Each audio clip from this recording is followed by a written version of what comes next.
Vous connaissez tous sûrement cet instru rap construit juste sur 3 syllabes. Alors ça sonne évidemment assez simple comme ça, mais ce sample de voix a des racines qui remontent assez loin. En 1970, le groupe de funk et de soul psychédélique The Chamber Brothers sort son 4e album, New Generation. L'un des singles du disque, Funky, débute sur une séquence de batterie et de basse entraînante avant que s'ajoute une guitare aux inspirations un peu latines. Funky sera d'ailleurs le dernier vrai succès du groupe avant leur première séparation en 1972.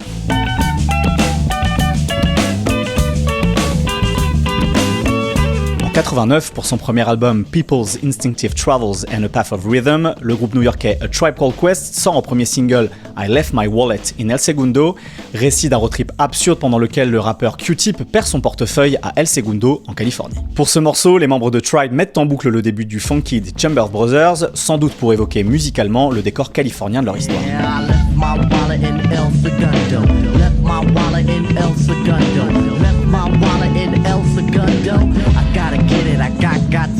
Après sa sortie en single, El Segundo est accompagné de plusieurs remixes, dont 2 signés Norman Cook, vrai nom du DJ et producteur britannique qui sera connu quelques années plus tard sous le nom de Fatboy Slim. Son Vampire Remix et son Independence Remix, légèrement différents, sont tous les deux infusés par sa culture dub et sound system anglo-jamaïcaine des années 80. Ce qui inspire Five Dog, autre rappeur de Tribe Called Quest, à s'improviser toaster façon dancehall dans l'intro du remix.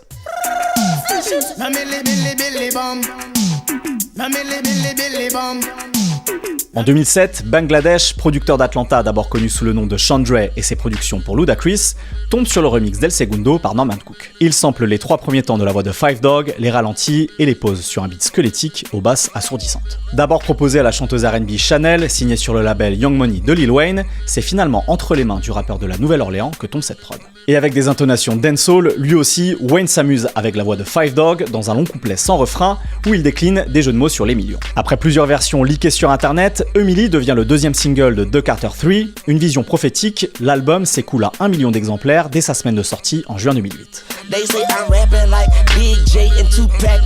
Ironie de l'histoire, la première fois que Bangladesh a entendu Emily, il aimait pas le morceau qu'il trouvait inabouti.